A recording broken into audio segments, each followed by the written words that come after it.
¿Qué tal, amigas y amigos? Muchísimas gracias por acompañarnos como siempre en Entrevista Venevisión. Ya estamos listos para iniciar nuestra conversación con el invitado del día de hoy.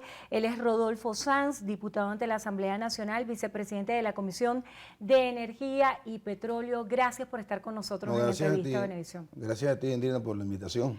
Interesantes temas que conversar el día de hoy. El presidente de Estados Unidos, Joe Biden, decreta que Estados Unidos se encuentra libre de la pandemia de COVID. Estamos esperando que avances a nivel mundial hagan que la Organización Mundial de la Salud se pronuncie en este sentido. Esto haría bastantes variaciones en los escenarios económicos y políticos del mundo.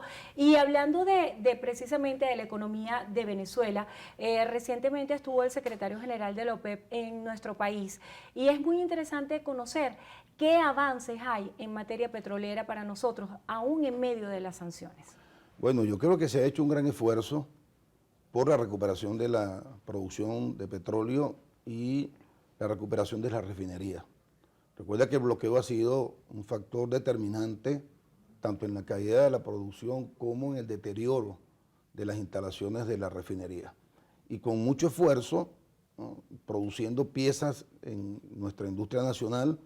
Recuerda que el presidente Chávez dejó una planta que se denomina Fábrica de Fábrica, que está en Anaco, donde están allí, Endrina, la tecnología más avanzada del mundo para producir tecnología.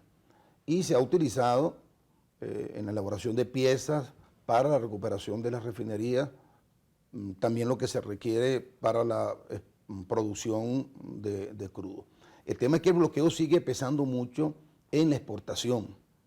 Tú puedes tener una recuperación de 900.000 barriles de petróleo, pero si tus tanques de almacenamiento están repletos y no puedes realizar el producto, es decir, no lo puedes vender por las sanciones, por el bloqueo, porque cualquier cuenta de un sector público o privado que detecten, que hagan negociación con Venezuela, inmediatamente es bloqueada. Hemos tenido avances importantísimos. La producción debe estar cercana a los 750.000 barriles día. Y una cosa importante que dijo el presidente del secretario general de la OPEP es que al 2045 la industria petrolera OPEP va a requerir cerca de 12 trillones de dólares para su mantenimiento. Por eso el esfuerzo que está haciendo el presidente Nicolás Maduro, las declaraciones que dio recientemente, que son las de un estadista, ¿no? Dijo: Europa y Estados Unidos tienen el petróleo que necesitan en este momento de crisis, ¿no?, de desestabilización del mercado energético por la confrontación. El conflicto Rusia-Ucrania. Yo digo Rusia-OTAN. Ucrania es el intermediario del conflicto, pero en realidad es Estados Unidos, OTAN y Rusia. Pero dijo, para solventar esa crisis que ha generado síntomas importantes de recesión, alta inflación, crisis de fertilizantes, crisis de alimentos, el presidente Maduro ha ofrecido nuestras reservas energéticas para que tanto los países de Europa como Estados Unidos puedan venir sin ningún tipo de restricciones a producir petróleo aquí. Claro está, bajo condiciones que la fije el Estado venezolano, a precios internacionales, ¿no? Eso va a implicar... El presidente Nicolás Maduro estaba hablando de proyecciones de que el precio del barril debería fijarse en $100 como estuvo en otro tiempo. ¿Piensa usted que estas proyecciones son realistas? Sí, son más en medio de un conflicto, Endrina, que se va a prolongar por el tiempo. Conflicto Rusia, OTAN, Ucrania, es un conflicto por la disputa de la hegemonía en Eurasia. Rusia es una potencia que siempre ha tenido un papel protagónico en todo el territorio euroasiático, es una potencia energética muy importante en el mundo. Y fíjate, este conflicto tiene una arista. Estados Unidos tiene hoy un excedente en gas licuado. Europa depende en promedio un 54% del gas natural ruso. Estados Unidos ha obligado a Europa a comenzar un proceso de adecuación de sus terminales marítimos para la recepción de gas licuado, de manera de intentar desplazar la hegemonía energética, sobre todo en materia de gas, de Rusia en toda Europa. Ese es el filón geoeconómico del conflicto Rusia-OTAN-Ucrania. Y como la crisis se va a prolongar... Y hay otro aspecto importante, viene el invierno, donde se aumenta la demanda de consumo de gas en toda la región. Recuerda que el invierno derrotó a Hitler, ¿no? El gran error estratégico de Hitler fue atacar a la Unión Soviética en las proximidades del invierno, y ahí de verdad perdió la guerra con los soviéticos. Pero te terminaba la idea, como se va a prolongar la inestabilidad del mercado energético, porque si el conflicto es el control de Eurasia, va a tardar o Estados Unidos algunos años en imponerse, que lo veo difícil, o Rusia en de verdad asumir un rol hegemónico en Eurasia, el precio del petróleo va a estar variando de una manera permanente. Y creo que el presidente, con la visión puesta en la prolongación de ese conflicto, ha planteado de manera objetiva que el barril puede estar en unos $100 el precio. Hablando de la realidad de la industria petrolera en Venezuela, es interesante analizar lo que ha sucedido también en los últimos días. Veíamos cómo el fiscal general de la República hacía señalamientos de corrupción a Rafael Ramírez, quien fuera presidente de PDVSA y también ministro de Energía y Petróleo durante más de una década. Y recientemente vimos cómo su hermano, que gozaba de una medida, un beneficio procesal, fue apresado recientemente hace pocas horas. ¿Cómo queda el tema de la corrupción en la industria del petróleo hoy en Venezuela? ¿Piensa usted que esto ya fue revisado a profundidad? ¿Hoy se cuenta con la capacidad de que la industria pueda fortalecerse y tiene los niveles de producción óptimos? Bueno, en cuanto a la producción, estamos cercanos a los 700.000 barriles de petróleo. Una cifra nada despreciable si tomamos en cuenta todo lo que hemos vivido y de alguna manera la prolongación brutal de este bloqueo financiero, económico, que no permite importar repuestos para la adecuación de las refinerías y la producción de petróleo, ¿no? El tema de la corrupción, bueno, se ha venido evidenciando con las denuncias que ha hecho el ministro Tarek Al-Alzami y la investigación de la Fiscalía, que fue terrible, ¿no?, en la época del ministro Rafael Ramírez. Pero bueno, Andrina, serán las autoridades jurisdiccionales las que hagan culmine la investigación. Ya se va a hacer una nueva solicitud de extradición. Creo que nosotros el presidente ha venido adecuando mucho más los mecanismos de control de lo que ocurre no solamente en la industria petrolera, sino en toda la administración pública nacional. Te has dado cuenta que el presidente ha sido un crítico permanente de los hechos de corrupción, así como del burocratismo, que él antesala a la comisión de actos de corrupción, porque muchas veces hay funcionarios que retardan los procedimientos que pudieran ser mucho más expeditos para entonces tratar de cobrar una comisión o inmiscuirse en hechos de soborno. Va a seguir siendo un tema para nosotros, ¿no? Ha sido un tema histórico en Venezuela la corrupción. Hay que crear mecanismos que permitan una mayor transparencia en las negociaciones que se hacen, un seguimiento y control más estricto, más permanente, una vigilancia de los aparatos de inteligencia para detectar los procesos de corrupción. Pero creo que en este caso de Rafael Ramírez, bueno, se determinarán todas las responsabilidades que haya lugar y esa solicitud de extradición esperamos sea cumplida por el gobierno y las autoridades judiciales de Italia. Diputado, el uso de energías alternativas. El presidente Nicolás Maduro hacía referencia a más de 50 proyectos gasíferos para Venezuela.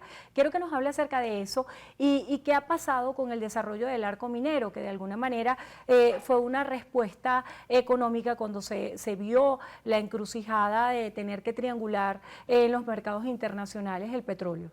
En el mundo se aproxima una transición energética. Así como hay una transición de hegemonía, hay un desplazamiento, ¿no?, de la hegemonía absoluta que tenía Estados Unidos en los procesos económicos, en la geopolítica mundial por parte de China y de alguna manera en Eurasia por parte de Rusia. Nos aproximamos a una transición energética. El mundo tiene que agotar la producción de combustibles fósiles. Ya no resiste más el planeta. Fíjate que Europa fijó al 2035, Andrina, la eliminación de los vehículos a combustión de gasolina. Y están en circulación las nuevas fuentes de energía, los minerales limpios como el litio, pero además la producción de energía con hidrógeno. Toyota acaba de producir un carro con hidrógeno, y lo que pulsa el tubo de escape es agua y oxígeno, y se utiliza el hidrógeno al descomponer el agua para la generación de energía para mover el vehículo. Nosotros en Venezuela, te quiero dar esta buena y grata información, ya terminamos la elaboración del proyecto de energías renovables y alternativas en la Comisión de Energía.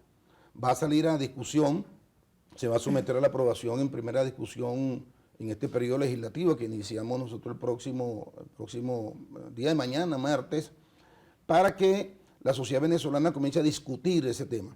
Y ahí metimos, Andrina, el tema del hidrógeno. Colombia ya está produciendo energía eléctrica a partir de la utilización del hidrógeno. Nosotros no podemos quedarnos rezagados en esa materia. Aun cuando tenemos una de las mayores reservas de petróleo del planeta, la humanidad, en cerca, a mi juicio, de unos 80, 100 años, ya no va a estar utilizando el petróleo como fuente fundamental de energía. Lo usa como materia natural del cual se derivan más de 2.300 productos. Entonces tenemos que adecuarnos a lo que está ocurriendo en el mundo. Hay que comenzar a generar una conciencia sobre la necesidad de utilizar las energías limpias y renovables. Ya la ley va a entrar en desarrollo en la Asamblea Nacional y luego la sacaremos a consulta. Los minerales. Bueno, la transición energética se da a partir de los llamados minerales tierras raras, los llamados minerales críticos y estratégicos. En Venezuela hay reservas importantes de esos minerales, ¿no? Tal vez no haya litio, ¿no? Yo tengo mis dudas. De repente encontramos litio, porque todos los días se consigue un mineral nuevo, ¿no? Pero tenemos condiciones para que esa transición energética no sea traumática para Venezuela. A la par que vamos a seguir teniendo una reserva importante de petróleo, vamos a tener la posibilidad de ser un centro que puede proveer al mundo esos minerales críticos y estratégicos para la transición energética. De manera que, además de la ley, debemos comenzar a desarrollar un conjunto de proyectos para la certificación de esos minerales críticos y estratégicos y para una explotación racional de esos minerales. Son críticos porque son escasos, son estratégicos porque son energéticos, van a sustituir el petróleo y tal vez en un tiempo superior al gas natural.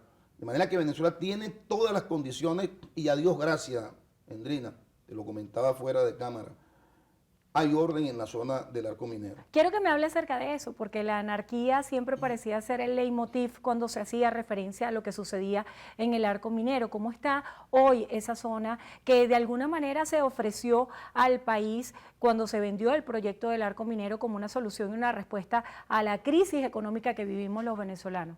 Ha sido y va a ser una respuesta no petrolera a la crisis en la cual nos sumergió el bloqueo. Creo que el ministro Osorio, que es el presidente de la Corporación Venezolana de Minería, ha hecho un gran esfuerzo y ha tenido mucho éxito en poner orden en la zona minera. Las alianzas estratégicas que allí se establecieron con el sector privado, yo quiero decirte, que hay más de 36 plantas productoras de mineral de oro. ¿En armonía con el medio ambiente? Mira, sí y no. El oro siempre va a ser invasivo, Andrina. Es decir, conseguir métodos cada día más eficaces que generen una reparación ambiental en la zona donde se explota oro no es tan fácil. Pero yo sí creo, estuve recientemente en la zona de la planta Chocó, en el Callao, y vi un gran esfuerzo de reforestación, de explotación, digamos, racional, lo más que se pueda de las minas que allí están surtiendo a la planta de Chocó. Próximamente los chinos están muy interesados en una alianza estratégica con el Estado venezolano para la explotación de las minas que están en torno a esa planta. Creo que se ha puesto orden. El oro ha sido una alternativa en este momento de crisis y hay que seguir perfeccionando todos los planes que el general Osorio ha venido desarrollando en la zona. Se nos agotó el tiempo, lamentablemente. Gracias por estar con nosotros en Entrevista Venevisión. Rodolfo Sanz, diputado ante la Asamblea Nacional, vicepresidente de la Comisión de Energía y Petróleo del Parlamento. Gracias por estar aquí. Gracias a ti y siempre a la orden. Gracias a ustedes también por habernos acompañado. Hacemos una breve pausa. Al regreso tenemos más de Noticiero Venevisión. Quédense allí que ya venimos.